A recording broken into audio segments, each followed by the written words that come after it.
Bonsoir, il s'appelait Hervé Gourdel, il avait 55 ans, il était français, guide de haute montagne. Il a été assassiné, décapité hier en Algérie par des djihadistes qui se revendiquent du groupe État islamique. Après les deux Américains, James Foley et Steven Sotloff, et le Britannique David Haines, c'est le 4e otage occidental tué en 1 mois et demi par ce groupe. Bonsoir, nous sommes en direct ce soir, nous bouleversons notre sommaire pour vous proposer une page spéciale avec un document tourné en Syrie et en Irak, le seul qui existe à ce jour sur ce groupe État islamique. Vous entendrez aussi le témoignage d'une de leurs victimes, une femme.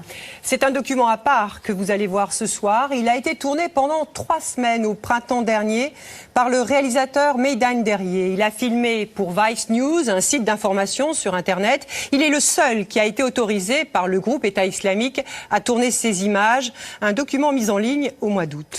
Meydan Derrié ne souhaite pas s'exprimer sur son film. Nous avons donc parlé avec l'un de ses rédacteurs en chef à Londres. Pendant tout son tournage, il a été accompagné par des hommes en armes et par un responsable de la presse de ce groupe État islamique. Peut-être certains d'entre vous ont vu des extraits de ce document au journal de 20h d'hier soir. Cette fois, vous allez le découvrir dans sa quasi-intégralité. Nous avons choisi de le couper en 2 parties pour nous permettre de le décrypter avec nos invités. Tout de suite, nous allons à Raqqa en Syrie, la place forte de ces extrémistes. Vous allez entendre des combattants et aussi des enfants dont certains sont venus d'Europe, des enfants embrigadés. Attention, certaines images sont difficiles. Le tireur isolé est là.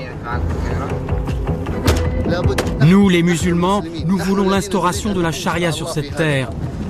Je jure devant Dieu, notre Dieu tout-puissant, que la charia ne peut être établie que par les armes. J'aimerais rejoindre l'État islamique en Irak et en Syrie et tuer avec eux, parce qu'ils tuent les infidèles et les apostats.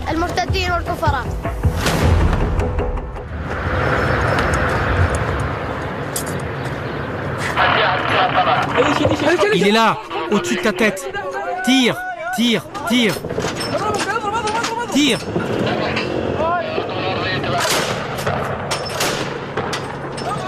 Tire, tire.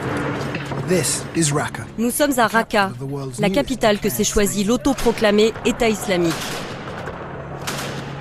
Le groupe, issu d'un courant djihadiste, se réclamant de l'islam sunnite, a grandi au cours de la guerre civile syrienne. D'abord connu sous le nom d'État islamique en Irak et au Levant, il se présente maintenant comme l'État islamique. La rapidité avec laquelle il a progressé de la Syrie vers l'Irak a surpris le monde entier. Avec les prises des villes comme Mossoul et Tikrit, ces hommes ont mis la main sur les stocks d'armes fournis par les États-Unis aux militaires irakiens. Des combattants du monde entier sont venus grossir leurs rangs. Ils veulent imposer le califat, un État islamique qui s'étendrait de la Syrie à l'Irak. Ils affirment n'en être qu'au début. On sait très peu de choses sur le fonctionnement interne de cette organisation. Pour la première fois, une équipe de télévision a obtenu un accès exclusif au quartier général de la ville de Raqqa.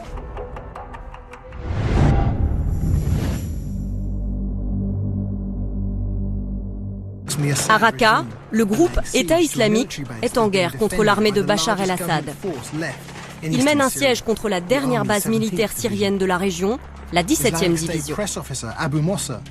Abu Mossa, le chargé de communication du groupe État islamique, a accepté de nous amener vers la ligne de front. Nous verrons d'abord un pont. Il y aura un pont devant nous. Ensuite, nous ferons face à une barrière de sacs de sable où le sniper du régime de Bachar el-Assad est positionné. Rien ne nous arrivera, si Dieu le veut.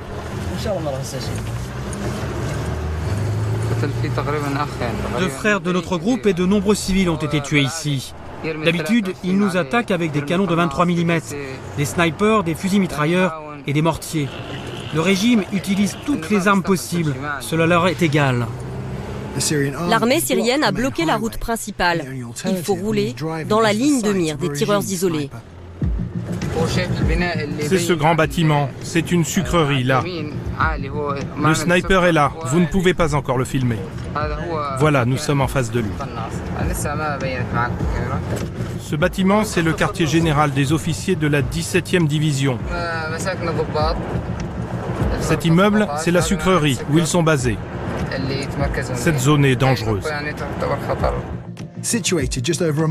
Située à près de 2 km du centre de la ville, la base de la 17e division.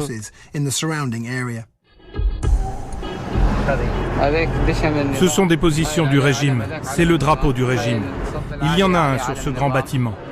Toute la zone est sous le contrôle de Bachar el-Assad. Nous sommes toujours exposés aux snipers? Oui, il s'installe sur cette tour de métal, il tire de là. Le premier arrêt, un checkpoint du groupe État islamique, à portée des armes des militaires syriens.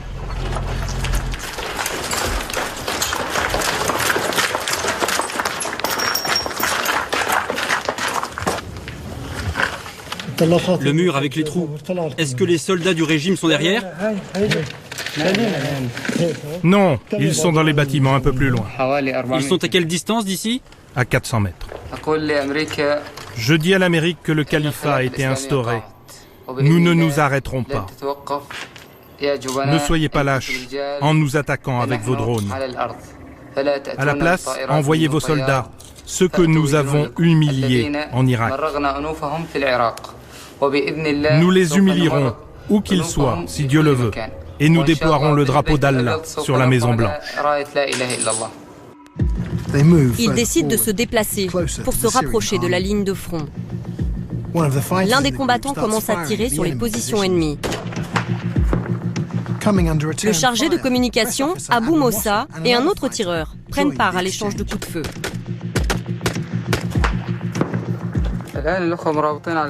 Les frères sont campés autour de la 17e division, des 4 côtés.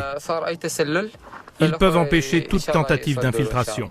Grâce à Dieu, ils sont pris au piège. Ils ne peuvent pas recevoir de munitions ni de vivres, sauf s'ils sont parachutés. Alors le régime est assiégé de toutes parts ici? Oui. Ce sont des infidèles, ce sont les ennemis de la religion, les ennemis de Dieu, de l'humanité et de la religion.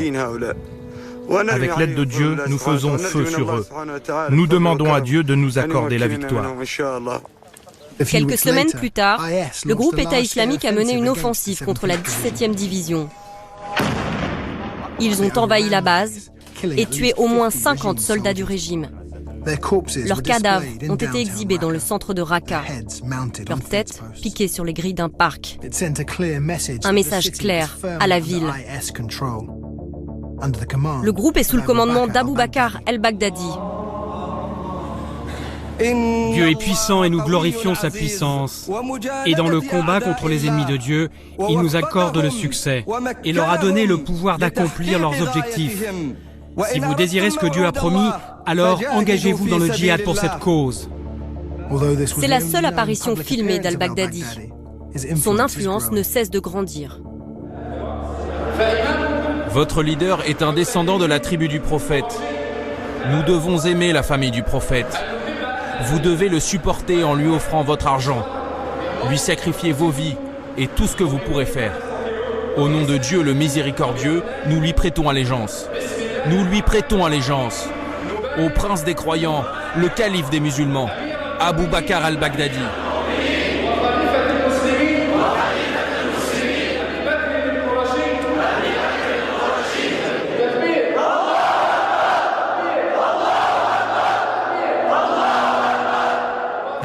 Pour la foule, ce message a une résonance particulière.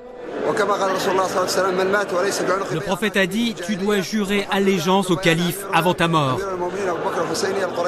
Nous disons merci à Dieu et nous jurons d'écouter et d'obéir au calife, Abou Bakr al-Baghdadi.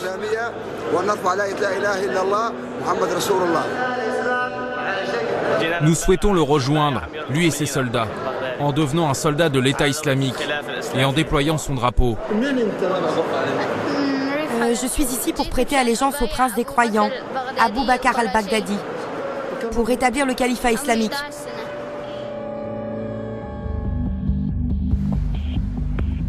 À mesure que le groupe État islamique progresse par la force en Syrie et en Irak, une autre stratégie se dessine. Ces hommes disent vouloir gagner le cœur des habitants, les convaincre. C'est un travail que l'attaché de presse du groupe, Abu Mossa, prend très au sérieux. La guerre dure depuis un moment déjà. Avez-vous le temps de voir votre famille? Honnêtement, non. Moi, non. Pour les dernières vacances, celles de l'Aïd, j'ai dit à mes enfants que je ne leur achèterai pas de friandises tant que les enfants de Dara et de Homs ne pourront pas célébrer cette fête. Je ne rentre pas chez moi pour le plaisir. Je n'y vais que pour des choses importantes ou quand je suis malade. Ou je n'y vais pas du tout. Vous vivez en permanence pour la guerre? Oui. La famille, franchement, c'est la chose la moins importante. Il y a un but plus élevé. Personne ne défendrait les musulmans si nous étions tous chez nous, avec nos familles.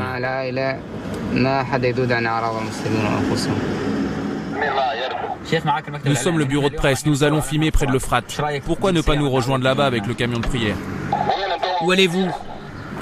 De l'autre côté du pont, sur l'Euphrate, nous allons filmer là-bas.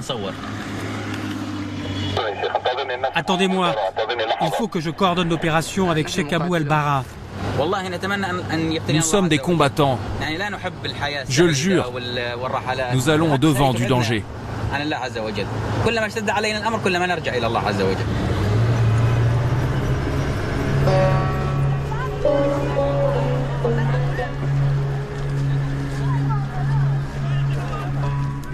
L'une des clés de la bataille pour l'Irak et la Syrie est l'accès à l'eau. En juin dernier, la Turquie a fermé son barrage sur l'Euphrate, réduisant de façon radicale l'arrivée d'eau potable et les ressources hydroélectriques dont ont grand besoin les deux pays. Je demande à Dieu de faire que l'apostat, le gouvernement turc, revienne sur sa décision. Sinon, nous le ferons à leur place, en libérant Istanbul. C'est une menace?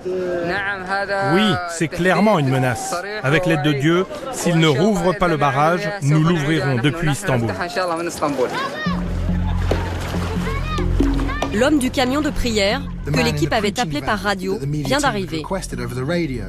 Abdullah le Belge, comme il se fait appeler, a quitté la Belgique avec son jeune fils pour rejoindre le califat. Les gens réagissent en vous voyant?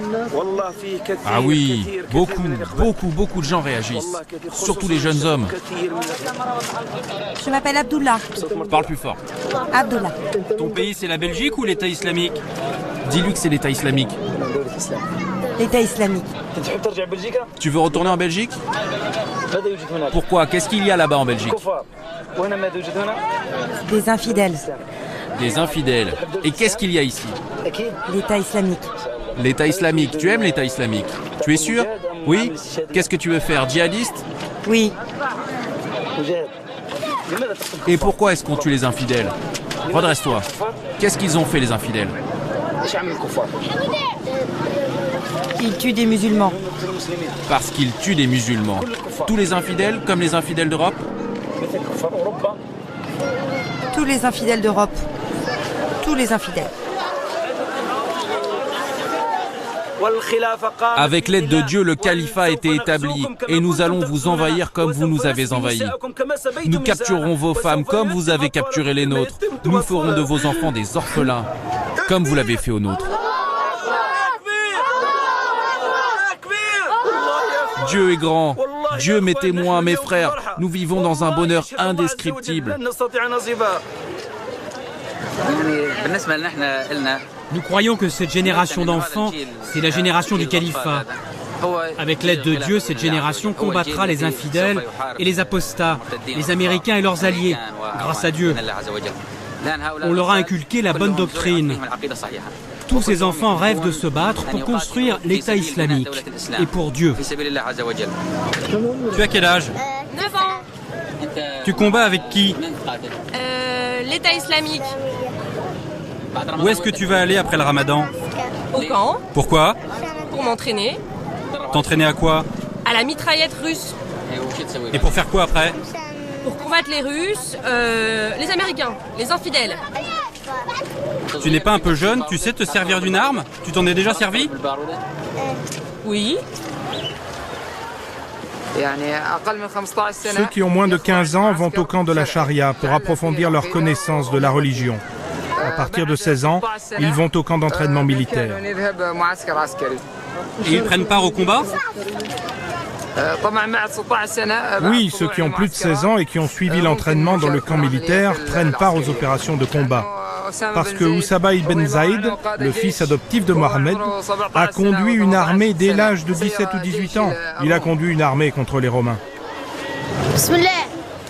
Au nom de Dieu, mon nom est Daoud et j'ai 14 ans. Je veux rejoindre l'État islamique en Irak et en Syrie et tuer avec eux. Parce qu'ils combattent les infidèles et les apostats.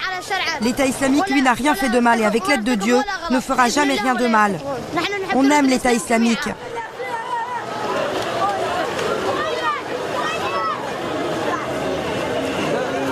Ce rassemblement pour fêter l'établissement du califat est l'un des nombreux organisés à travers la ville par le groupe État islamique.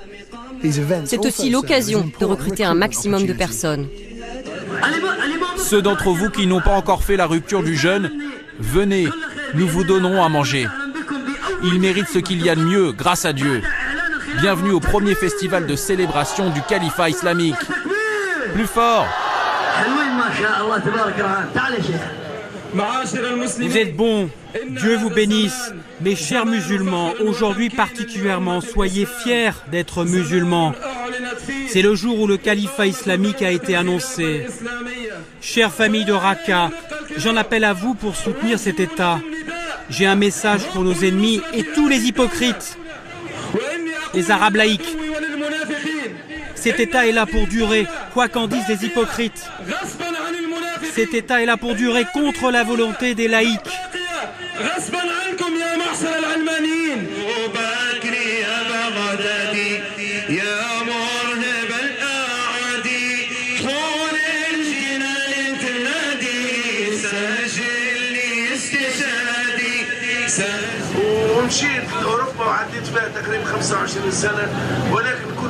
Moi, j'ai vécu 25 ans en Europe, mais j'ai toujours rêvé de rejoindre les terres d'islam. On a laissé nos enfants, on a laissé les jolies femmes, on leur a dit au revoir, on est venu sur la terre de l'honneur et du djihad. C'est ici que nous nous sentons bien, parfaitement bien. J'ai remarqué que seuls les enfants nous disent bonjour et nous envoient des baisers lorsque nous passons devant eux. Les vieux nous regardent d'un œil effrayé. Ils ne savent pas qu'il n'y a pas de meilleur être humain que nous sur cette planète. Après les prophètes, voici venus les Moudjahidines. Dieu est grand. Le rassemblement prend soudain un ton plus léger. L'organisation des voiles sont plus grands et sont plus petits combattants. Qui a la plus grande main? Réponds-moi honnêtement, qui est le plus grand? Moi ou lui?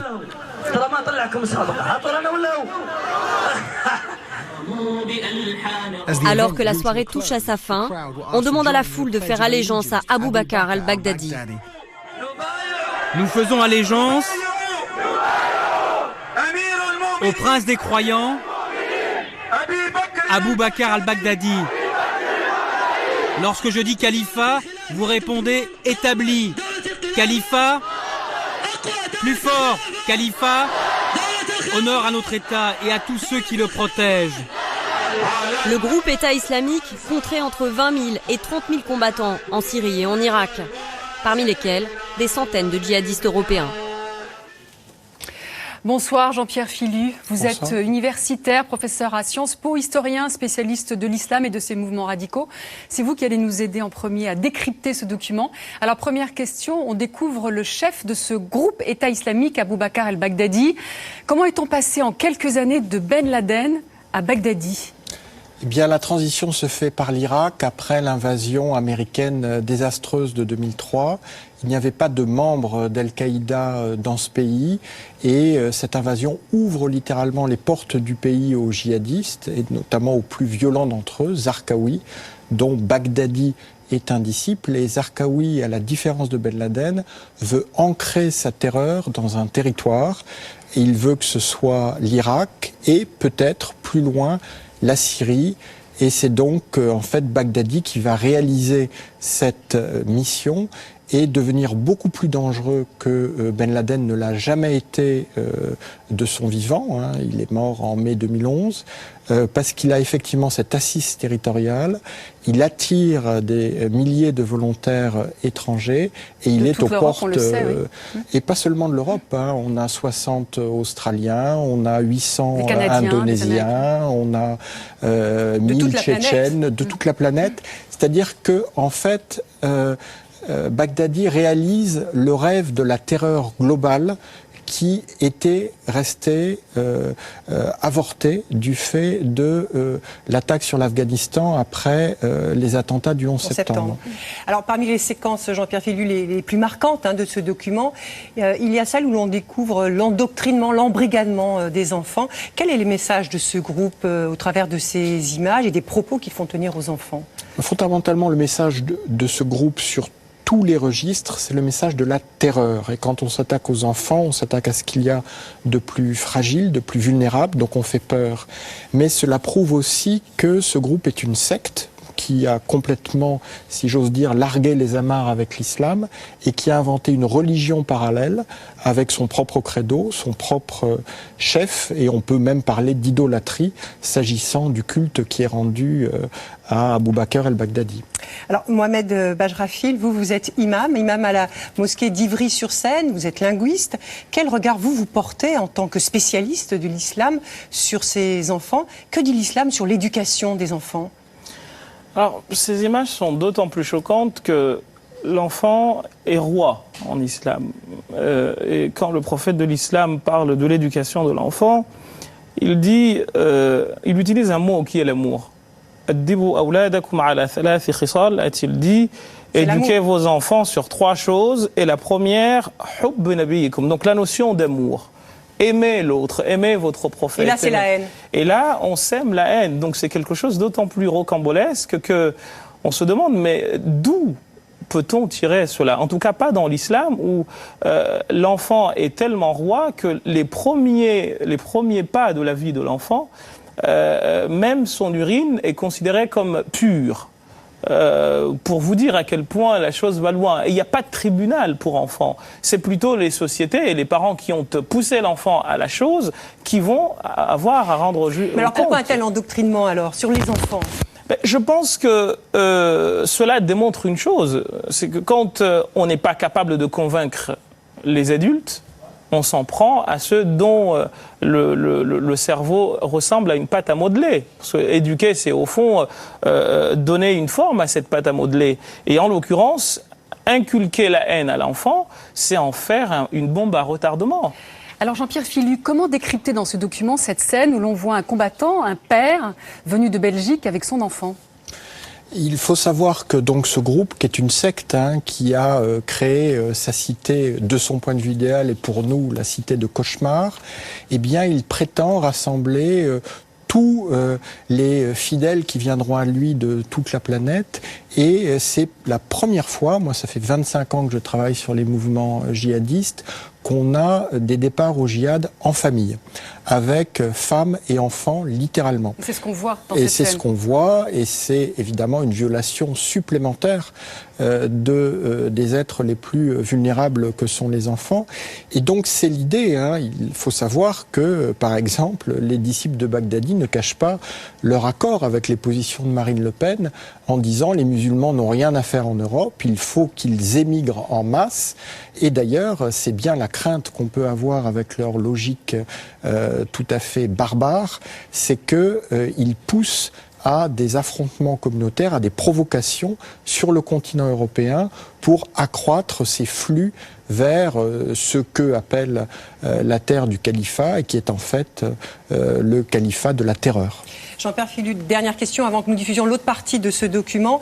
C'est un document embedded, comme on dit dans notre jargon, c'est-à-dire un document autorisé, le seul qui existe aujourd'hui. Alors on sait peu de choses sur les conditions de sa réalisation, le journaliste ne répondant pas directement à nos questions. Alors comment ce groupe État islamique gère-t-il aujourd'hui son image ?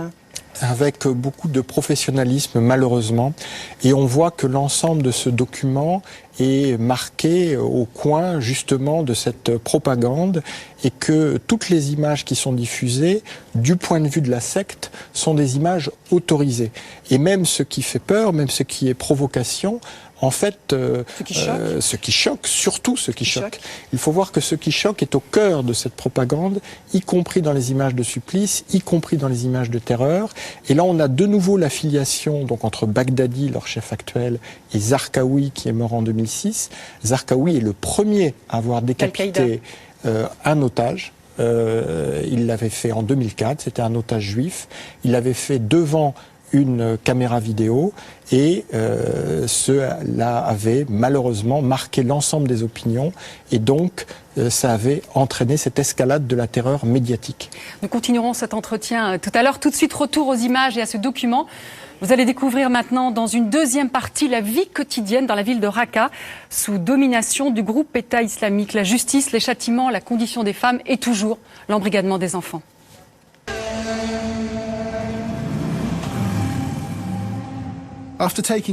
Après avoir pris le contrôle de la ville syrienne de Raqqa en mars 2013, l'État islamique a décidé d'imposer une version stricte de la charia. Des lois islamiques censées s'appliquer à tous les domaines, des crimes les plus graves, à la jurisprudence civile, en passant par le comportement des individus, leur apparence en public. Cette ville, qui était autrefois une cité à l'occidental, est patrouillée 24 heures sur 24 par des hommes en armes, une milice appelée Hizba, qui quadrille la ville et impose sa loi. Abu Obida est l'un des chefs de cette patrouille. Nous l'avons suivi pendant le Ramadan. Mon but, c'est d'établir le califat. Et pour le faire, selon le modèle du prophète, il faut que nous nous apprenions les uns les autres ce qu'il faut faire et ce qu'il ne faut pas faire. Attendez un moment. Salam alaikum, mon frère. Un instant. Comment vas-tu? C'est juste pour nous protéger du soleil, honnêtement, je te le jure. N'utilise pas ce genre de poster. Nous voulons une rue islamique. Nous sommes des musulmans. Nous ne voulons pas des infidèles. Nous voulons combattre les infidèles.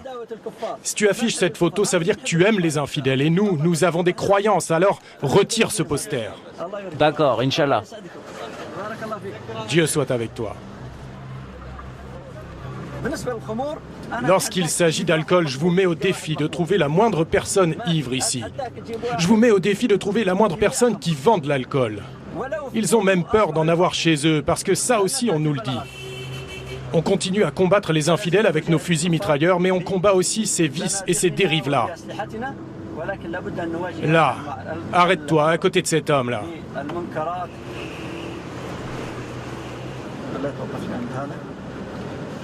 Salam alaikum, mon frère. Viens par là.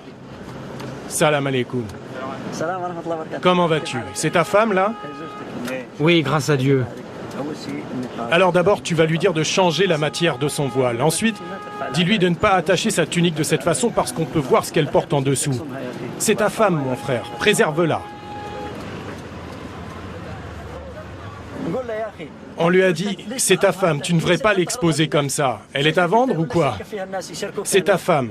Ou bien tu la partages avec d'autres personnes? Tu ne peux pas la partager avec d'autres, n'es-tu pas musulman? Dieu a ordonné aux femmes de porter le voile. Ce n'est pas nous qui avons inventé ça. Alors, on leur conseille gentiment, mais ceux qui n'obéissent pas seront forcés d'obéir. Réglisse? Réglisse? Ce jour-là, la Hizba veille à ce que chaque habitant se conforme scrupuleusement aux règles du mois sacré du Ramadan. Interdit de manger, de boire, de fumer jusqu'au coucher du soleil. Ne bois pas. Vous voulez boire? Non, mon frère, ne bois pas. Qu'est-ce que vous pensez de la Hizba? Ceux qui font quelque chose de mal sont responsables de leurs actions. Par exemple, s'ils boivent ou s'ils sont en retard pour la prière. Donc ça ne vous dérange pas ce qu'ils font? Non, non, bien sûr. Parce qu'on n'a rien fait de mal. Chacun est responsable de ce qu'il fait, pas la Hizba. La paix soit avec toi. Oui. La paix soit avec toi. Oh, toi, tu as l'air un peu fatigué, non? Ça, c'est plein de gaz ou il y a de l'eau dedans? Parce que certains, parfois, sont remplis d'eau, hein. Non, non, non. Toi, tu ne le fais pas, hein? Non. Mais toi, tu sais bien de quoi je parle, hein? Ils remplissent à moitié d'eau et puis ils mettent du gaz. Non, ce que je vends, moi, sont garantis et scellés. Ah, les tiens sont scellés, c'est bien. L'une des missions de la Hisba, c'est aussi de vérifier que les commerçants et les magasins de la ville se comportent de façon irréprochable. La patrouille fait du porte-à-porte, inspecte les produits et les prix. Reculez, allez, reculez. Et bien sûr, tu vends du mouton comme si c'était du bœuf, et du bœuf comme si c'était du mouton. Tu vends les deux ensemble, hein? Pourquoi est-ce que le bœuf est au même prix que le mouton? Parfois, c'est comme ça, le bœuf est au même prix que le mouton. Et pourquoi ça? Parce qu'on a très peu de bénéfices. Ah, tu veux dire que le mouton, ça ne rapporte pas? Combien ça coûte un kilo de mouton? Le mouton, 9 $. Et le bœuf, 8 $? Oui, mais parfois, je vends aussi le mouton à 8 $ le kilo, lorsque je mélange à du bœuf. Ah, et là, tu t'y retrouves? Oui. Et tu vends le bœuf à 9 $ le kilo? Non. D'accord, va en paix. À sa sortie, Abu Obida est approché par un petit groupe d'hommes. Nous avons une requête. Si vous pouviez demander au conseiller ou au maire de relâcher l'homme qui a été arrêté dans la rue à côté de son stand. Qui ça? Un homme qui était vendeur ici, ils l'ont pris. Avec une voiture Hisba? Non. Non, non. Avec une voiture officielle? Oui. Libérez-le. Pour l'amour de Dieu, c'est un frère. Il vendait des jus de fruits là, ici, et il a été arrêté parce qu'il a causé un embouteillage. Ça fait une semaine qu'il a été arrêté, depuis le premier jour du Ramadan. Tout le quartier te dira que c'est un homme bon. Ok, mais nous sommes le Hisba. Nous ne sommes pas responsables de ça. Vous pouvez aller au bureau du magistrat et vous pourrez déposer votre demande là-bas. Et nous voulons délivrer notre message au conseiller. Nos voix n'ont pas été entendues. D'accord, d'accord, vos voix seront écoutées. Vous pouvez même le rencontrer, le conseiller.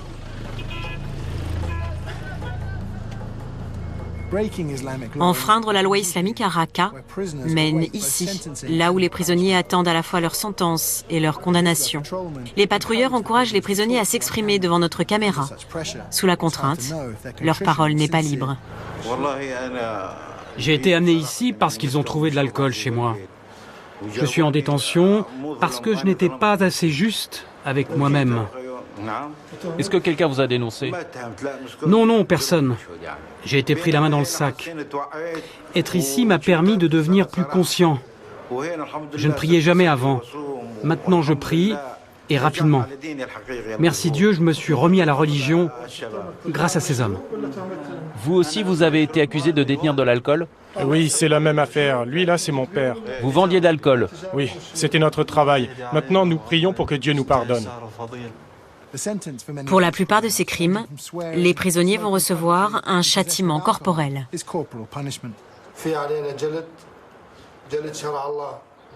Notre punition, c'est d'être fouetté. C'est dans la charia et dans le Coran. Un point, c'est tout. Depuis combien de temps êtes-vous ici? Moi, je suis ici depuis 25 jours. Allez-vous être fouetté aussi? Oui, espérons que Dieu nous soulage. Espérons que Dieu fasse les choses faciles pour nous. Ma sentence, c'est d'être fouetté. Je l'accepte, c'est la loi de Dieu. Dieu soit loué. Ici, ils nous ont appris des choses que nous ne connaissions pas sur la religion. Pourquoi êtes-vous ici? Parce que j'ai pris des drogues. Heureusement, Dieu merci, je me suis repenti. Avez-vous été condamné? Non, pas encore. Mais nous sommes ici parce que ces hommes nous montrent le droit chemin vers Dieu et la religion. Il n'y a rien de plus beau que d'être au cœur du califat islamique. Alors allez-vous plaider allégeance au calife lorsque vous quitterez la prison? Moi, je voulais porter allégeance ici. Mais le frère refuse, parce que ce n'est pas obligatoire. Malheureusement pour cet homme, dans l'État islamique, les crimes liés à la drogue sont punis de mort. Nous les conseillons. La chose la plus importante, c'est de croire en Dieu. Celui qui ne croit pas en Dieu sera puni, forcément.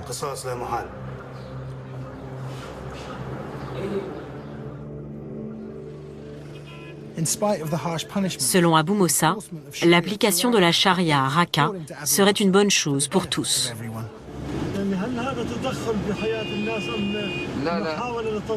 C'est une intrusion dans la vie des habitants ou uniquement une tentative d'organiser les affaires des gens? Nous appelons cela une intervention positive.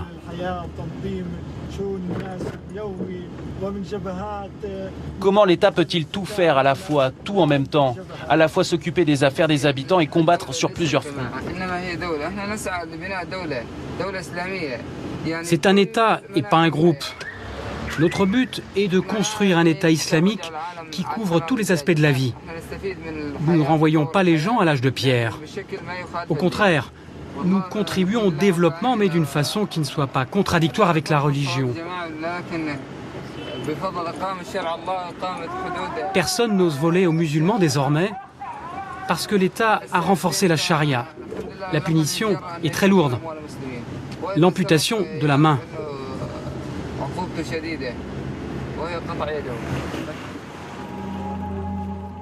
Depuis que le groupe appelé État islamique est au pouvoir, les juges islamiques président les tribunaux et prononcent des sanctions très sévères.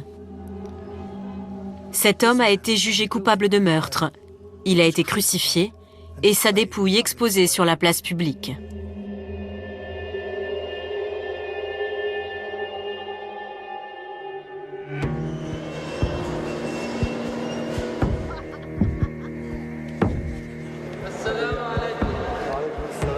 Nous avons eu le droit de visiter ces tribunaux islamiques. Quelle est votre plainte? Je veux déposer plainte contre mon cousin. Une dispute familiale? C'est au sujet de la récolte. Ils ne veulent pas la partager avec nous. Est-ce que c'est la première fois que vous déposez plainte? Oui, c'est la première fois que je viens. Les tribunaux s'occupent des crimes les plus importants, mais ils jouent aussi les arbitres pour des affaires plus courantes. Les habitants attendent patiemment d'être reçus par un juge qui rendra un verdict en accord avec le Coran. Le principal but du tribunal est de juger en accord avec la charia, comme Dieu l'a ordonné. Les tribunaux de la charia ont rendu leurs droits au peuple après l'oppression qu'ils ont subie par les anciennes cours du régime. Grâce à Dieu, le tribunal travaille sur tout type de cas pour renforcer la charia contre l'alcool, l'adultère. Il y a tout type de lois et de jugements dans cette cour, grâce à Dieu. Il y a un juge spécialisé pour chaque type de cas qui utilise sa connaissance judiciaire pour arriver à un verdict basé sur la charia de Dieu.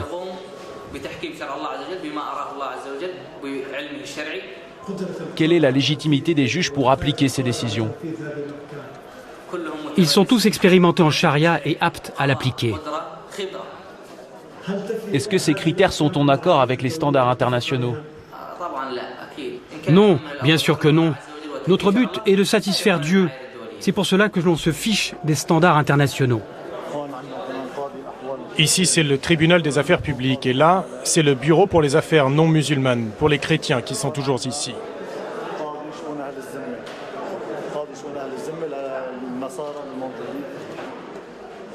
Les chrétiens, selon cet homme, auraient parfaitement le droit de vivre en sécurité dans l'État islamique, sous quelques conditions. Un pacte a été passé avec les non-musulmans. Cela a été approuvé par le calife al-Baghdadi. Dieu le bénit. Les chrétiens ont demandé ce pacte. Ils ont demandé ce contrat. Nous les avons rencontrés avec la présence du représentant du calife al-Baghdadi.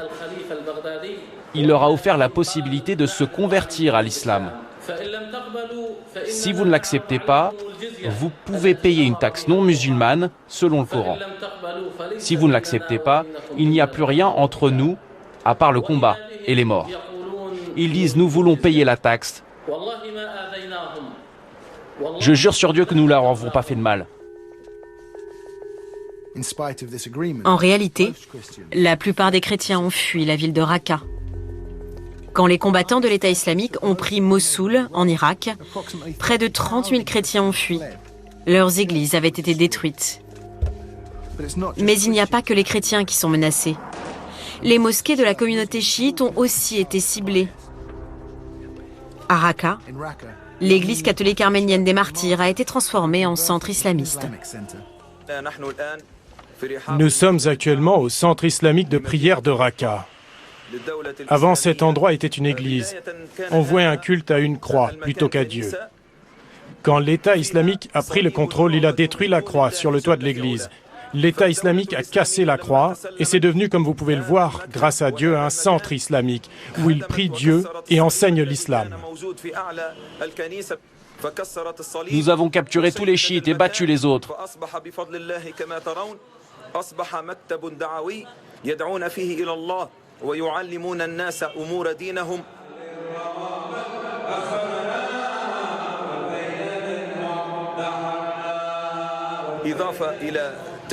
Nous avons également mis en place une nurserie où l'on enseigne le Coran et la religion aux jeunes enfants. On leur apprend à devenir un jour les dirigeants du monde entier et à mener les musulmans sur le chemin de la charia.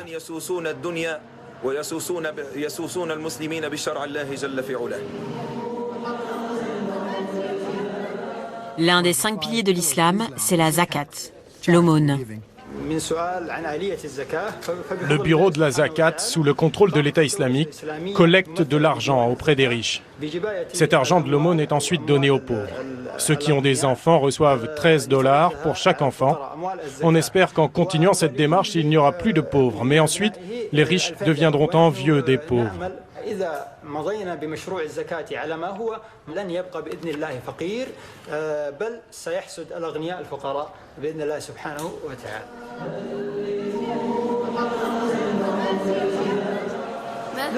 Pourquoi êtes-vous venu aujourd'hui? Pour l'amour de l'islam, de la sécurité et de la stabilité. Vous venez souvent dans des centres de prière? Oui, Dieu est grand. On a cassé l'Amérique en deux et on a détruit les pays d'Europe. On a restauré le califat malgré les tyrans.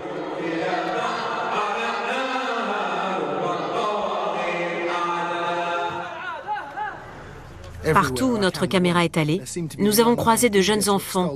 Tous nous ont vanté les mérites du nouveau califat. Nous vous promettons des voitures piégées, des explosions. Aujourd'hui, nous avons déclaré le califat.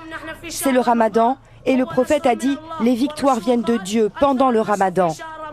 L'État islamique remporte les victoires en Irak, en Syrie et partout. Je jure sur Dieu que nous allons diviser l'Amérique en deux. Et nous allons détruire les ennemis de la religion, tous ceux qui combattent l'État islamique. Et le califat? Et le califat. Le califat restera jusqu'à la fin du monde. Selon la volonté de Dieu, nous nous battrons pour Abou Bakr el-Baghdadi.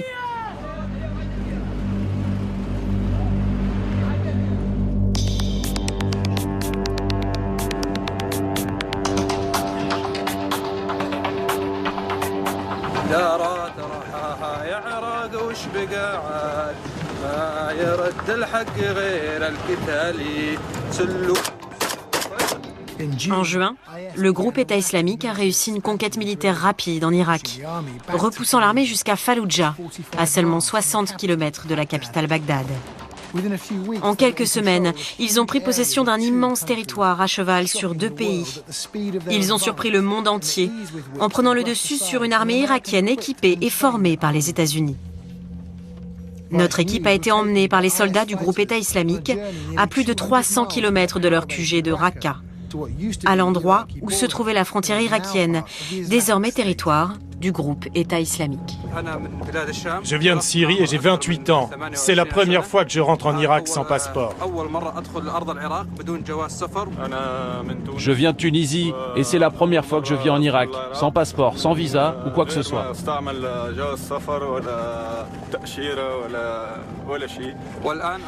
Maintenant, nous formons un seul État, l'État islamique, avec le calife, le prince de la foi, Abou Bakr al-Baghdadi. Le califat occupe désormais 35% de la Syrie et une grande partie de l'Irak sunnite. Selon certaines estimations, ces hommes contrôleraient désormais une zone de 56 000 km², un territoire équivalent à la Jordanie. Les responsables de l'organisation islamiste ont voulu nous montrer à quel point ils étaient capables de faire littéralement voler les frontières en éclats. Grâce à Dieu, nous sommes sur la ligne de frontière entre la Syrie et l'Irak. La Syrie est là, devant nous. On a amené des bulldozers pour faire tomber les barricades, ouvrir la voie aux musulmans. Gloire à Dieu. Nous refusons les accords Sykes-Picot.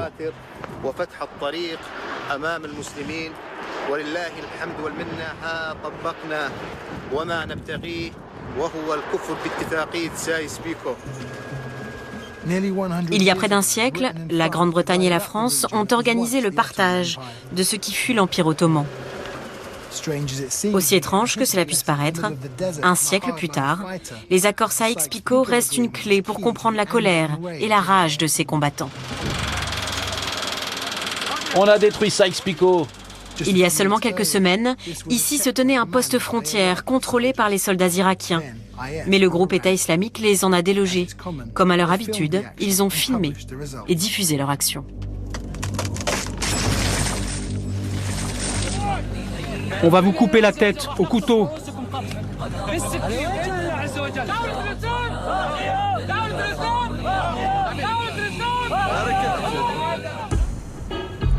Il n'y a plus d'armée irakienne à l'horizon. Les habitants peuvent circuler librement de part et d'autre de ce qui fut la frontière irako-syrienne. Vous êtes déjà passé par ce poste frontière pour aller de l'autre côté? Avant? Oui. Non, on pouvait même pas s'approcher. Et comment ça se fait que vous pouvez passer de l'autre côté maintenant? C'est grâce à l'État islamique, c'est eux qui ont ouvert les frontières. Vous êtes irakien, syrien ou de l'État islamique? Syrien de l'État islamique.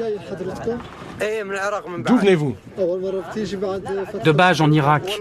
C'est la première fois que vous venez ici depuis l'ouverture de la frontière? C'est la deuxième fois. Et comment c'était avant? Avant, on ne pouvait même pas s'approcher. Maintenant, grâce à Dieu, les pays des musulmans sont unis. La foi est la seule chose qui sépare les Arabes des étrangers.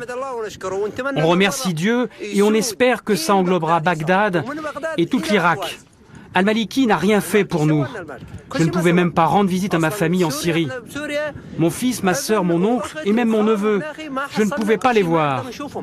Parce que si tu n'appartenais pas à l'armée chiite, tu ne pouvais pas aller en Syrie. C'est quoi la différence entre maintenant et avant? On était maltraités avant l'État islamique. Maintenant, c'est très bien. On se sent mieux. Maintenant, nous marchons debout grâce à Dieu. Nous passons de la terre de Syrie à la terre d'Irak. C'est ce que nous voulons. Détruire les barrières et les frontières grâce à Dieu, comme notre cheikh l'a promis.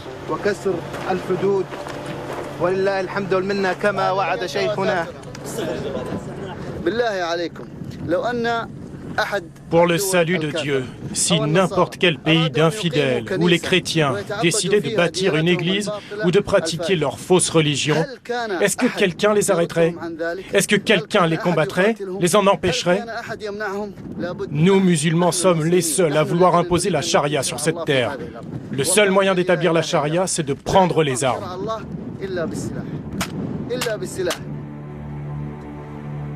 Pendant les mois de juillet et d'août, le groupe État islamique a continué de s'étendre et fait la conquête d'importants territoires. Ils ont maintenant sous contrôle un grand barrage, un champ pétrolier et sont lourdement armés grâce à leur prise de guerre. Personne dans la région n'est en mesure de les arrêter. Les réfugiés ont envahi les routes par vagues.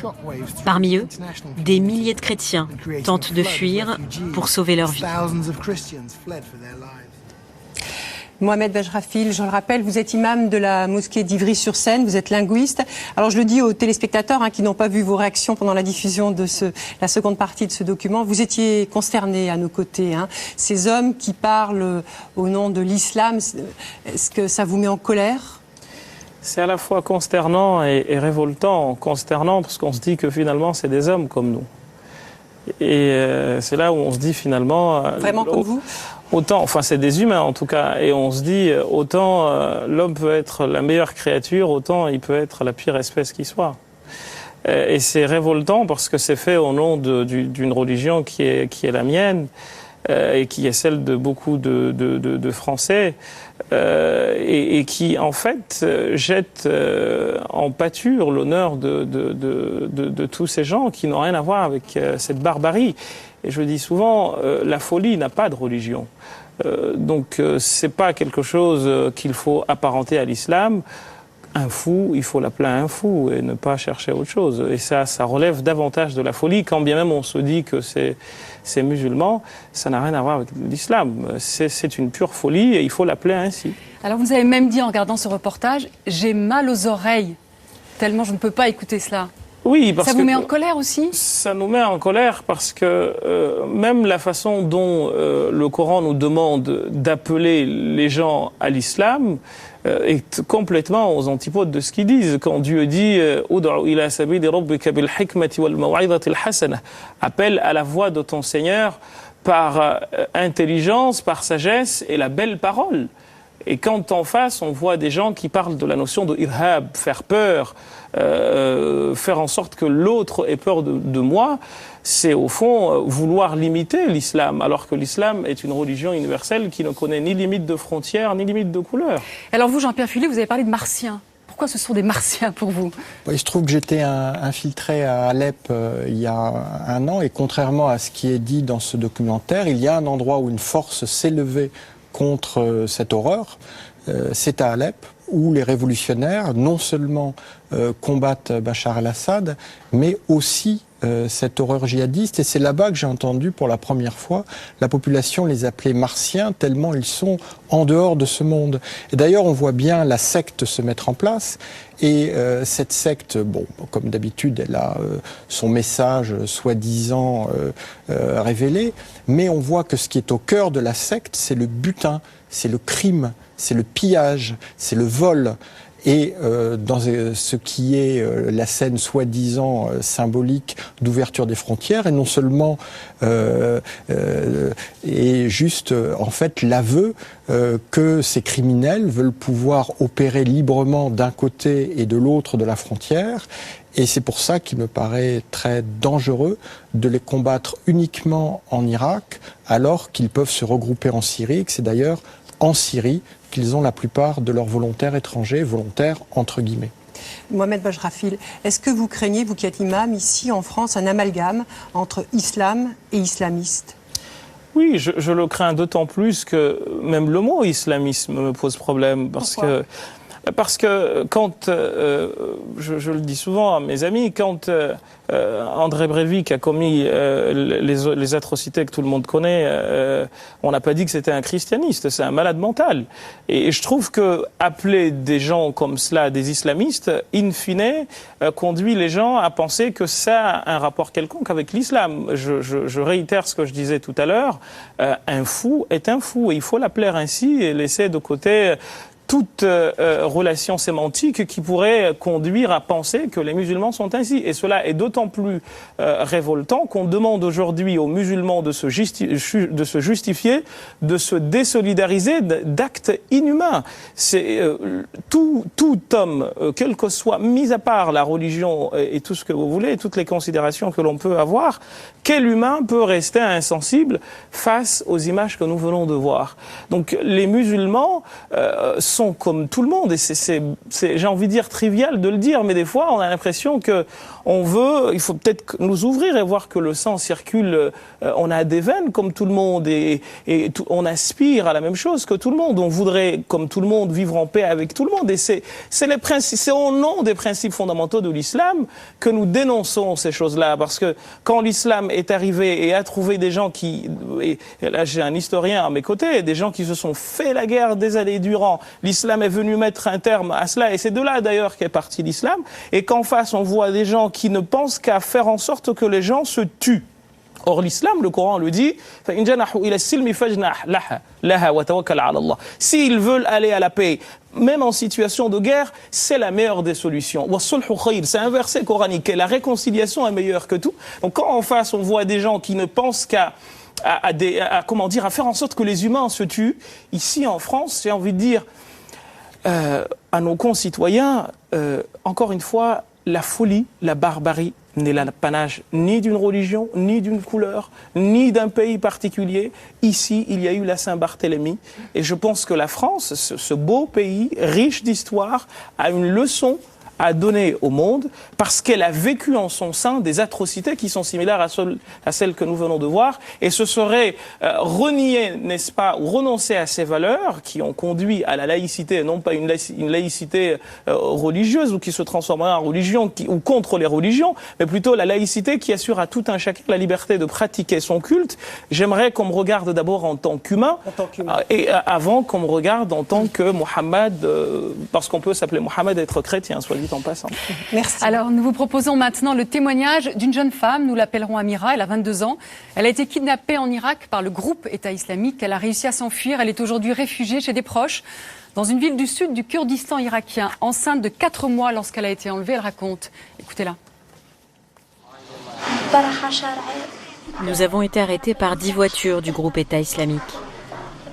Nous étions plusieurs familles. Ils ont séparé les hommes et les femmes.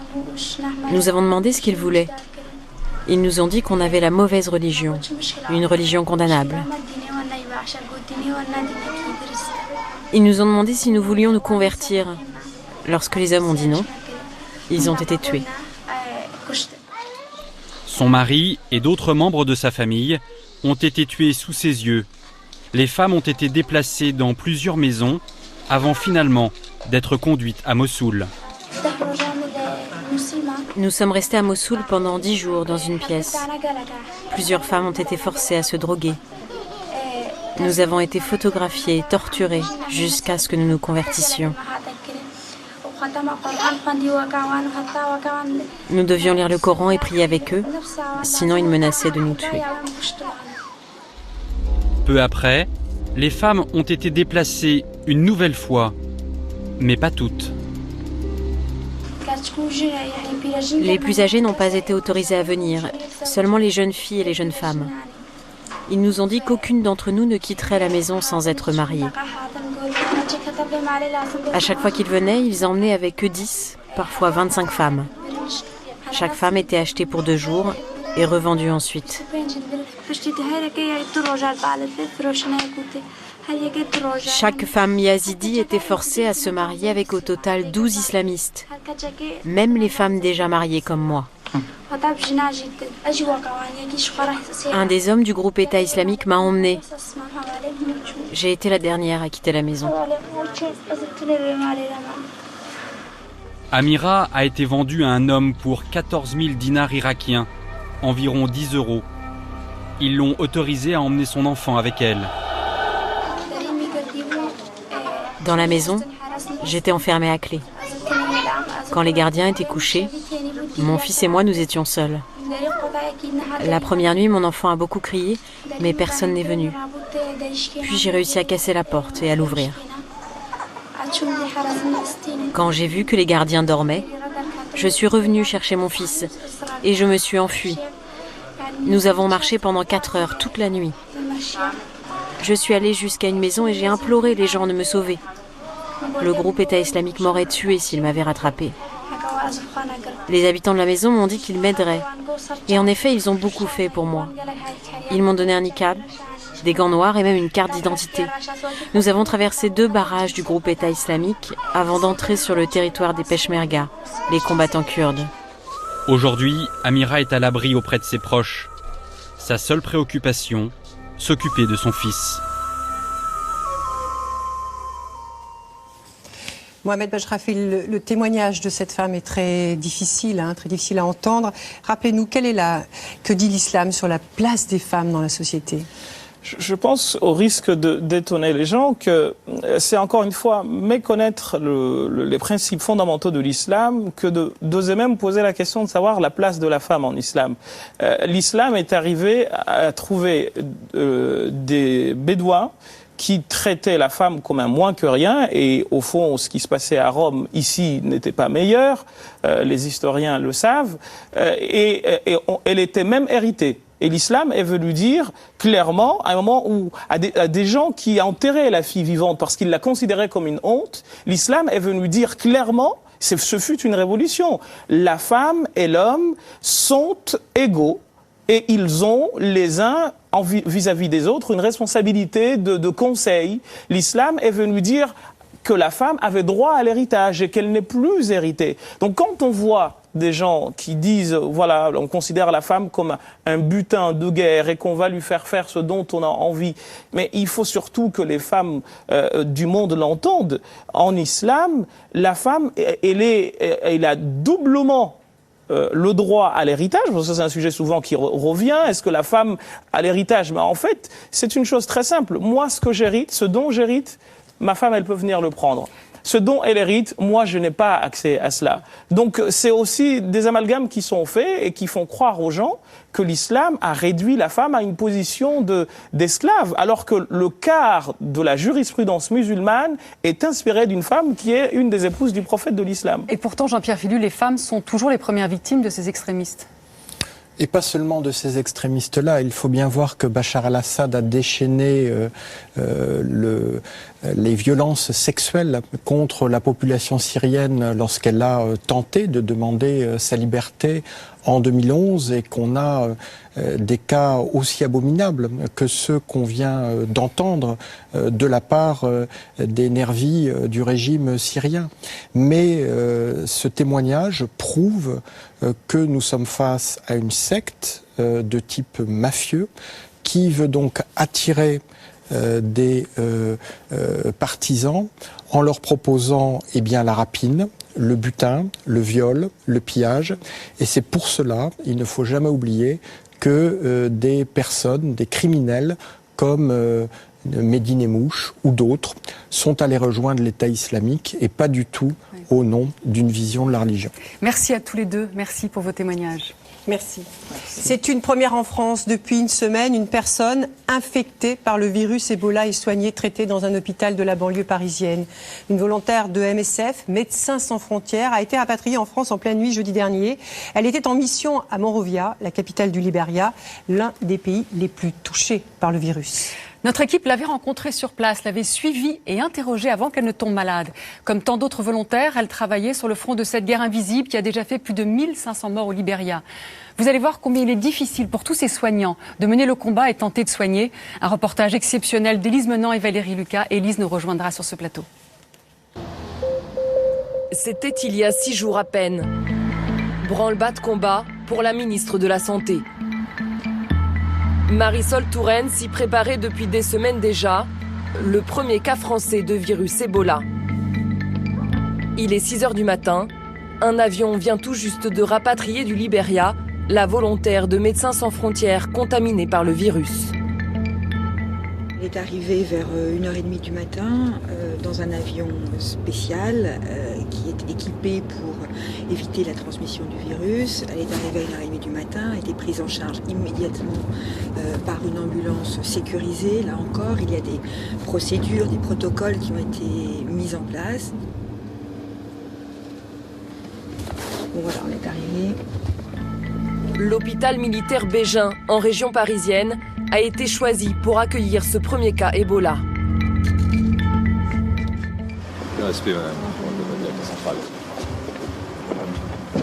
Depuis son arrivée, la malade est confinée à l'extrême. La ministre de la Santé tient à nous montrer que tout est sous contrôle et qu'il n'y a aucun risque d'épidémie en France. Elle est complètement isolée, c'est ça? Oui, elle est arrivée dans un caisson de confinement, donc un caisson effectivement étanche. Et donc elle est fatiguée, j'imagine. Elle est fatiguée, mais elle est bien, elle est stable, elle est bien. Elle est confiante. Tout à fait. Qu'au bout d'une petite semaine, vous pouvez avoir un pronostic. Oui, normalement, à partir du 10e jour, quoi. Pour l'instant, la jeune femme n'a pas tellement de symptômes à part une légère fièvre. Mais cela ne veut rien dire. La maladie évolue en par phase. Nous ne pourrons pas aller plus loin. Derrière cette bâche blanche, une dizaine de soignants combattent un des virus les plus dangereux au monde. Il y a 2 semaines, nous avions rencontré la jeune volontaire au Liberia. Sans doute incubait-elle déjà la maladie. Lucie est infirmière, nous flouterons son visage. Quand on arrive, on passe par ici, on se lave les mains et le spray sur les chaussures. Et on ressort par là. Si on ne le fait pas, ils ne sont pas contents. Ce jour-là, Lucie présente la structure à de nouvelles recrues de MSF venues donner un coup de main. Là-bas, c'est l'infirmerie pour les patients atteints d'Ebola. La jeune femme n'a pas peur de répéter sans relâche les protocoles de sécurité. Elle est expérimentée, c'est déjà sa 3e mission Ebola. Rappelez-vous, la transmission se fait par contact direct. Si votre peau est protégée avec des gants, même si vous touchez quelqu'un, vous ne serez pas contaminé. C'est tellement difficile ce qu'on voit à l'intérieur, c'est tellement impressionnant, c'est tellement inhumain que effectivement on a extrêmement peur d'être contaminé, mais il faut vraiment pour moi qu'ils se souviennent que ça reste du contact direct. Depuis cette interview, malgré toutes ces précautions, Lucie a été contaminée. C'est ici, au Libéria, l'un des 5 pays touchés par le virus, que nous avons mené l'enquête. Le pays est confronté à une crise sans précédent, la plus grave épidémie d'Ebola qui n'ait jamais eu lieu. Jusqu'où ira le virus? Les ONG ont-elles les moyens d'endiguer ce fléau? Nous avons voulu comprendre pourquoi Ebola est devenu hors de contrôle.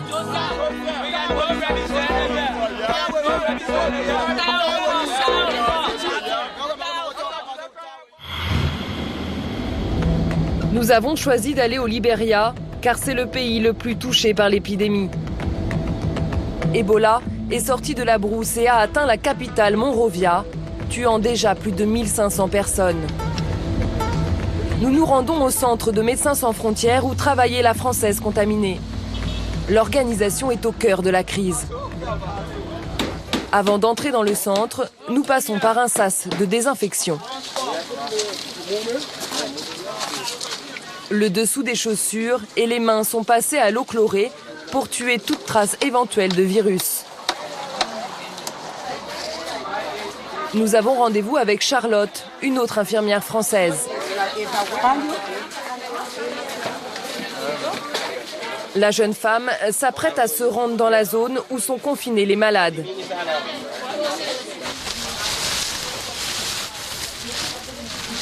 Une zone à très haut risque qui nécessite un équipement hermétique.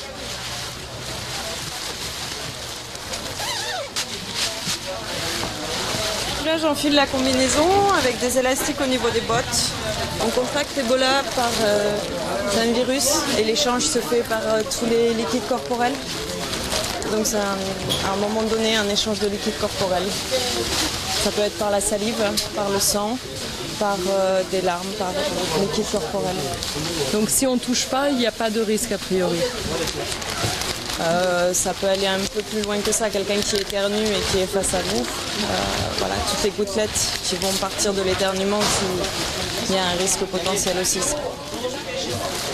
Masque, cagoule, 2 paires de gants, rien n'est laissé au hasard.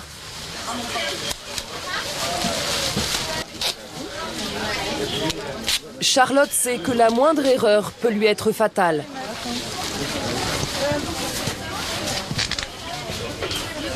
Chaque entrée est difficile, donc à chaque fois on a des palpitations. Et après, une fois qu'on a passé le pas et qu'on est dedans, de toute manière, le travail fait qu'on ne pense plus à ça. Dernière protection, des lunettes pour éviter les projections dans les yeux. Charlotte pénètre dans la zone du virus. À tout à l'heure. Nous ne pouvons pas la suivre. L'entrée est strictement interdite aux visiteurs.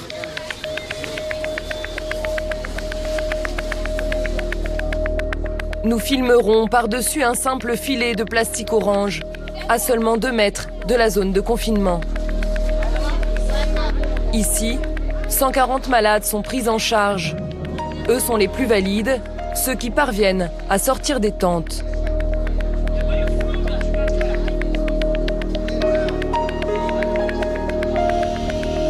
MSF nous a confié ces images tournées à l'intérieur de la zone. Sous chaque tente, une quinzaine de patients. De simples matelas à terre, pas de matériel médical, mais des bouteilles d'eau pour réhydrater les malades. Il n'existe pas de traitement contre Ebola. Les équipes de MSF sont là pour aider à lutter contre les symptômes.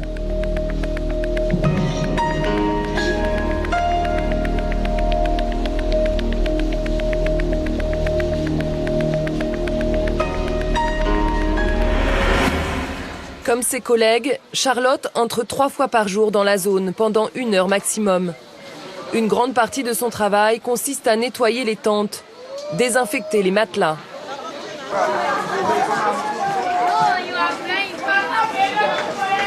Nous allons pouvoir lui parler par-dessus la barrière de protection.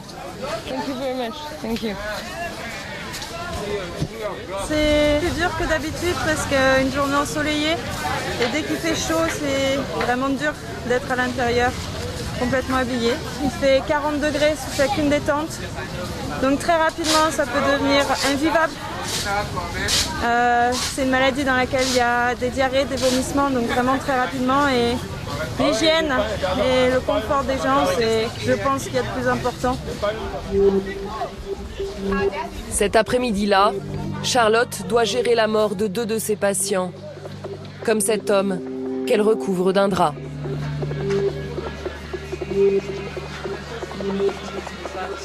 Plus d'un malade sur 2 succombe au virus.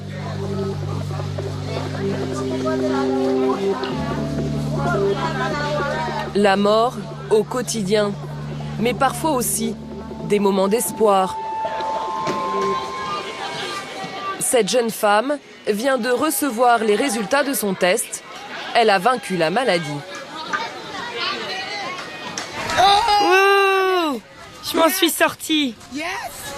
Comment vous vous sentez? Je me sens bien, merci.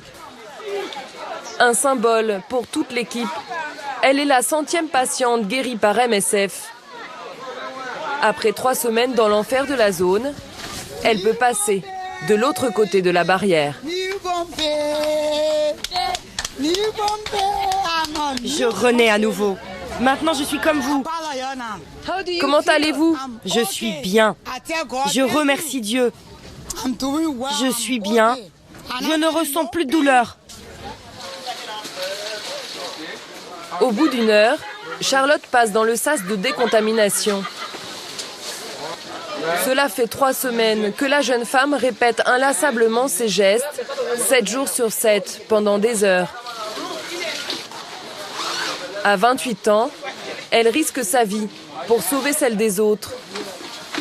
Mais elle ne cache pas son désarroi.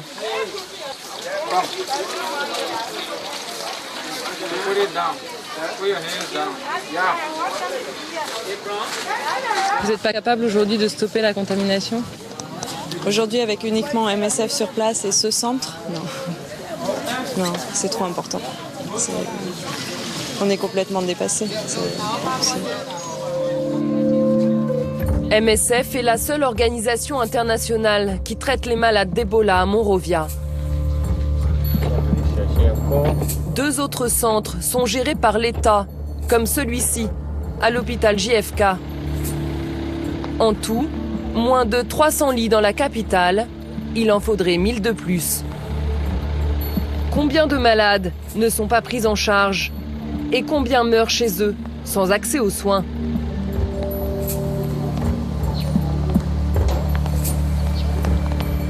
Nous allons suivre les équipes en charge des cadavres à la Croix-Rouge libérienne. Bonjour à tous. Les chefs d'équipe, vous êtes là? Venez chercher vos feuilles de mission.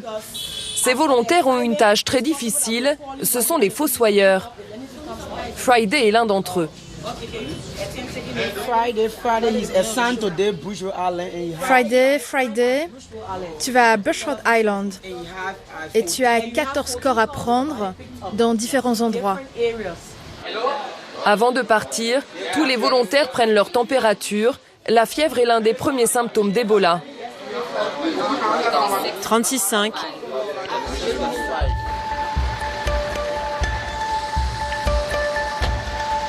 Le convoi de Friday se met en route. Le chef d'équipe connaît bien son métier. Il avait une entreprise de pompes funèbres. Quand Ebola est arrivé à Monrovia, il a tout quitté pour rejoindre la Croix-Rouge. Première étape dans la banlieue de la capitale.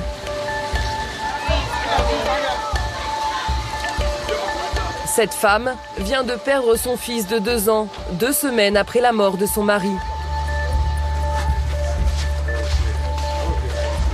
La Croix-Rouge ramasse le petit corps.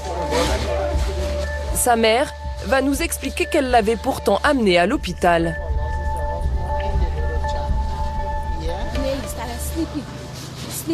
Lundi, il s'est mis à dormir. Mardi, ça allait mieux.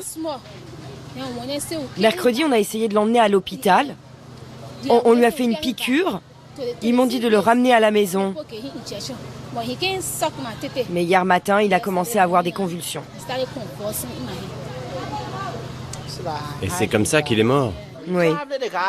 Il n'y a pas assez d'endroits pour accueillir les patients. Le gouvernement n'arrête pas de dire qu'il veut ouvrir plus de centres pour héberger tout le monde. Mais pour le moment, on n'en a pas assez. Et quand ils sont pleins, on n'a pas d'endroit où emmener les malades. En mourant chez eux, les malades risquent de contaminer leur entourage. Cette femme couvre peut-être déjà le virus. Pour Friday, chaque journée est une course contre la montre. Il faut ramasser au plus vite les cadavres, car Ebola est plus dangereux sur les morts que sur les vivants. Ces femmes viennent de perdre leur père.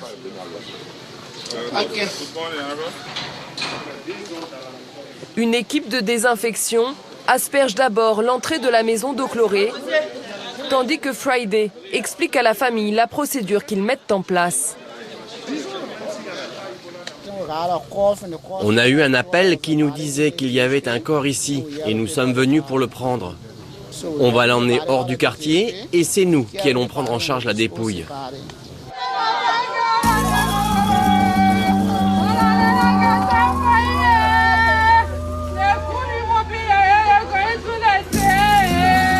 Le corps est emmené. La famille ne pourra pas procéder au rite funéraire.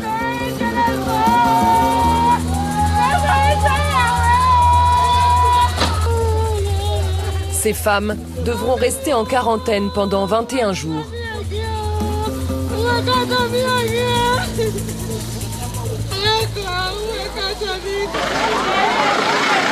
Le marathon de Friday va bientôt virer au chaos.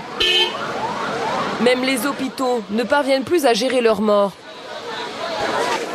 À l'hôpital de la Rédemption, 12 personnes sont décédées pendant la nuit. L'équipe de la Croix-Rouge se met au travail.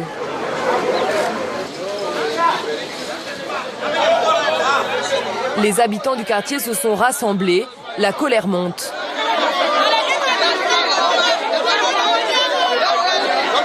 On ne veut pas que vous vous touchiez. Reculez. Vous ne vous connaissez même pas les uns les autres et vous vous touchez. Nous, on essaie de contrôler le virus, on n'est pas contre vous.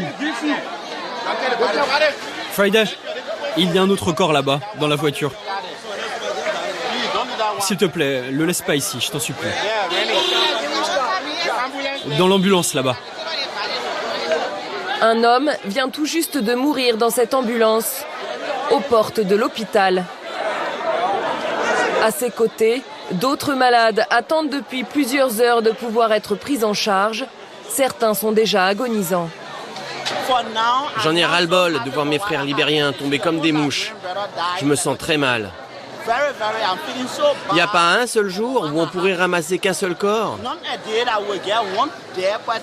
Hier, on en a pris 30 dans la journée. Et là, pour le moment, j'en ai déjà 15 dans la voiture.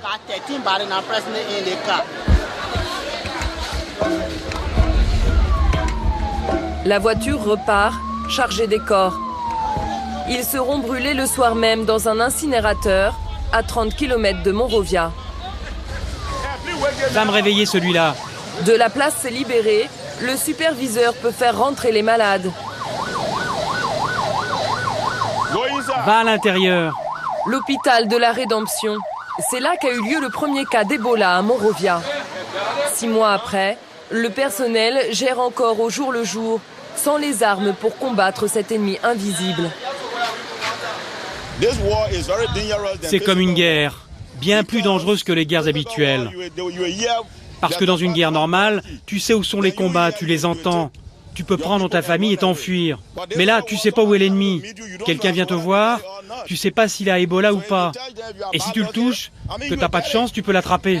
Vous avez peur parfois? Quoi? Oui, bien sûr. On a tous peur. Une guerre dont les soignants sont en première ligne. 150 docteurs et infirmiers ont été contaminés depuis le début de la crise au Libéria. 80 en sont morts. Un homme va nous aider à comprendre à quel point les soignants ont, malgré eux, accéléré la propagation du virus. Marvin tient à nous emmener ici. C'est là que je travaillais. Ce sont les urgences. Son hôpital est désormais fermé, comme la plupart des établissements du pays incapables de gérer la crise. Rien qu'ici, 15 soignants ont contracté le virus et 9 en sont morts. Marvin sait précisément qui lui a transmis Ebola. Un jour, je travaillais là. Et mon chef m'a appelé en me disant de venir le soigner. J'ai mis ma combinaison, mais il m'a dit « Ne t'inquiète pas, c'est pas Ebola ». Alors je l'ai enlevé.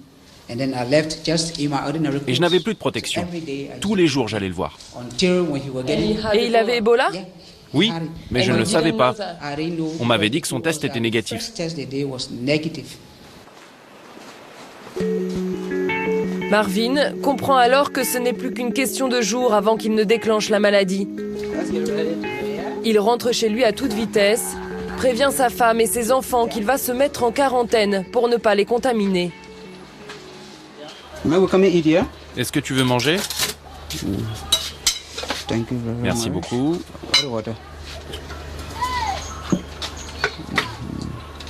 Ce virus, la plupart des gens qui l'ont, ils meurent. Ils ne survivent pas tous. Donc j'avais peur pour mon mari. J'avais peur qu'il meure. Marvin aussi a cru mourir. Pendant 2 semaines, la fièvre hémorragique l'a fait osciller entre la vie et la mort. Cette nuit-là, je me sentais partir. Je me vidais intégralement. Je vomissais, j'avais la diarrhée, j'étais très faible. Les médecins essayaient de combattre les symptômes, me faisaient des perfusions, me donnaient à manger. Mais à chaque fois que j'avais quelque chose dans la bouche, je vomissais et je me vidais de part et d'autre.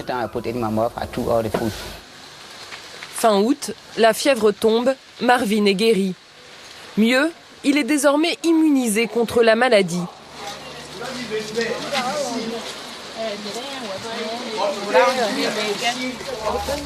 Vous faites ça souvent, Marvin? Oui, moi je suis protégé maintenant, mais je le fais pour les autres. Si mes mains sont infectées, je peux transmettre le virus en touchant quelqu'un d'autre. Je le fais autant que possible. Depuis le début de l'épidémie, les églises protestantes débordent de fidèles. Ebola est un mot qui revient en boucle dans les prêches du pasteur. Aujourd'hui, au Libéria, le virus Ebola s'est abattu, a pris la vie de nombreuses personnes, a porté son lot de souffrances, affamé le peuple. Alléluia. Si vous voyez toutes ces choses arriver, ne soyez pas surpris. C'est le signe de la fin des temps. Alléluia.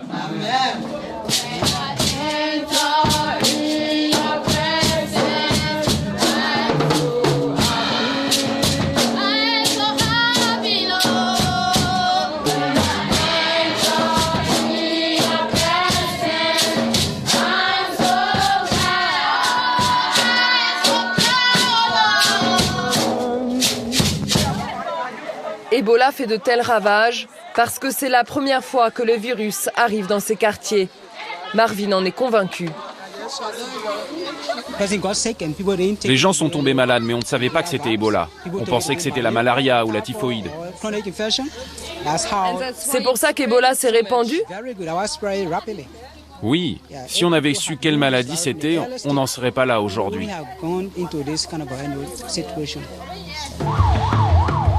Aujourd'hui, la situation est explosive. Au cours de notre tournage, nous avons été interpellés plusieurs fois par des habitants en colère. Comme ceux-ci. Ils nous emmènent voir l'un de leurs voisins mort pendant la nuit et dont le corps gît toujours des heures après.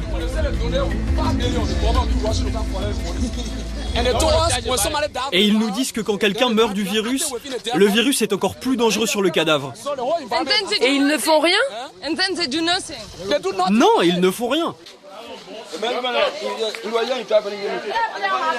Regardez le corps, il est là-bas. Là-bas, au fond de la cour. Pendant des jours, alors que l'homme était malade, ses voisins ont tenté d'alerter les secours. En vain.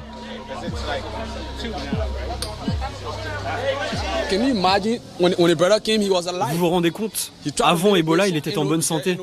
Il a essayé de chercher de l'aide, mais il est mort. Et nous, on a appelé et encore rappelé les secours. Ils ont fini par répondre, mais ils ne sont même pas venus. Le gouvernement a effectivement mis en place un numéro d'urgence. Nous décidons de nous rendre au centre d'appel. Une trentaine de personnes répondent au téléphone 24 heures sur 24. Centre Ebola, bonjour. Les opérateurs reçoivent jusqu'à 1000 appels dans la journée, dont une bonne partie de plaintes. Quand on vous dit que l'on va venir à vous, la meilleure chose à faire, c'est d'attendre. Il faut que vous compreniez que le gouvernement est également très frustré, car on n'a pas beaucoup de voitures pour venir chercher les corps. Et on n'a pas beaucoup d'ambulances non plus. L'État n'a que 8 ambulances pour toute la région de Monrovia, soit 1,5 million d'habitants. C'est horrible d'entendre les gens.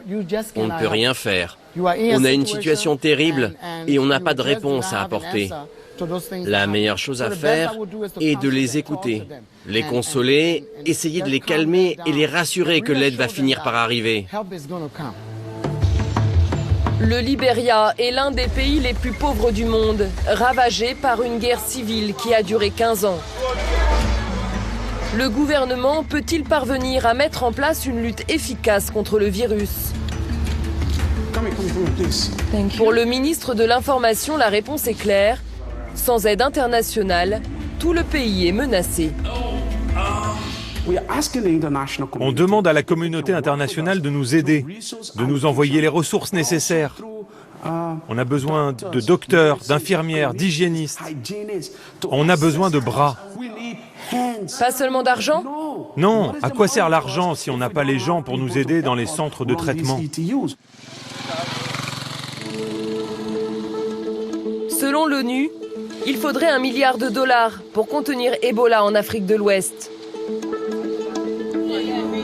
En attendant, la seule façon de ralentir le virus est de répéter encore et encore les mêmes messages, sensibiliser la population.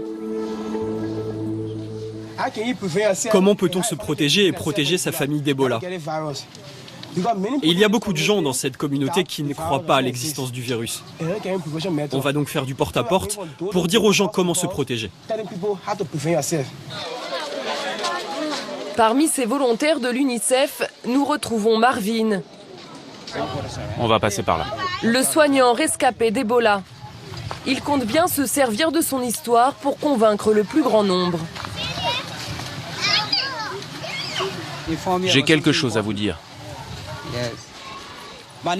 Je m'appelle Marvin Kai et je suis un survivant d'Ebola. Vous vous demandiez de quoi je parlais, hein? J'ai survécu. J'ai été soigné. Et vous me voyez maintenant debout devant vous. En me voyant comme ça, vous ne vous en doutiez pas, hein? Quand ils rencontrent un rescapé d'Ebola, les gens écoutent. Ils ont envie de savoir. Est-ce important de leur montrer qu'ils peuvent survivre? Oui, c'est important de leur montrer qu'ils peuvent survivre, parce que ça leur donne de l'espoir. Et s'ils ont de l'espoir, ils feront attention.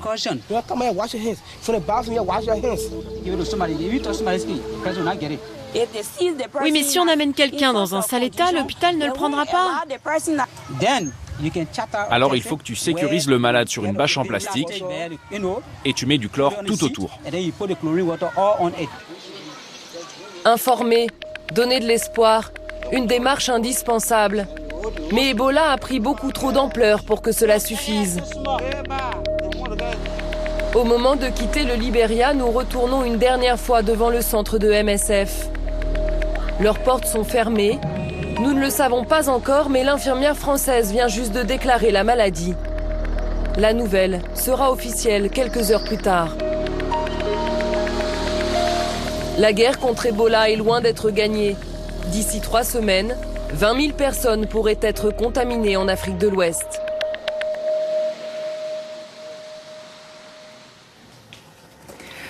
Bonsoir Élise, c'est vous qui avez réalisé ce reportage. Est-ce que vous avez des nouvelles de cette infirmière française qui a donc été rapatriée en France et qui est soignée ici depuis une semaine? Comment va-t-elle? Alors il y a assez peu de nouvelles qui sortent de l'hôpital Bégin, mais ce qu'on sait par MSF, c'est qu'elle va plutôt bien et que ses médecins sont optimistes, donc c'est une bonne chose. Ce qu'on sait aussi, c'est qu'elle aurait reçu dès son transfert en France l'un des traitements expérimentaux qui existent aujourd'hui.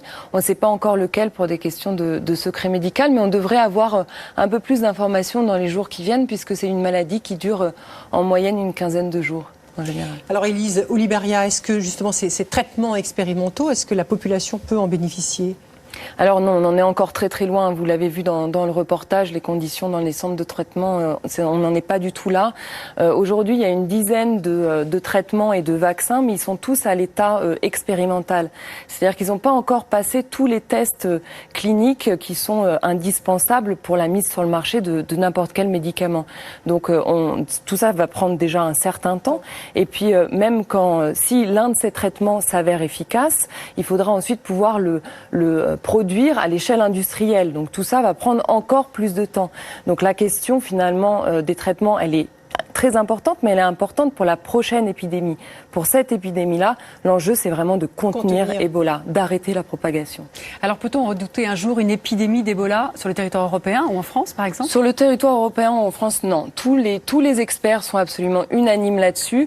Il peut y avoir à nouveau des cas d'Ebola sur le territoire français, mais ce seraient des cas isolés.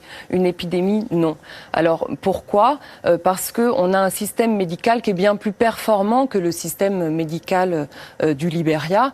Il y a une veille sanitaire qui a été mise en place. Tous les médecins ont reçu un courrier avec des instructions à suivre en cas de cas suspect.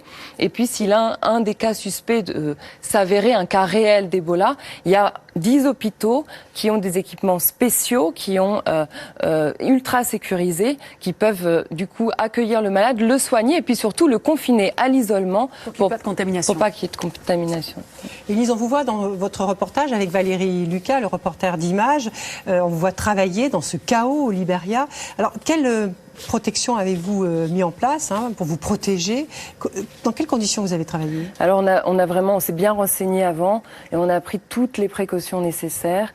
Il faut savoir une chose. Vous êtes renseigné auprès de l'Institut Pasteur? Auprès de l'Institut Pasteur, auprès de MSF, auprès de l'INVS, auprès de différentes organisations. L'Institut national de veille sanitaire. Tout à fait.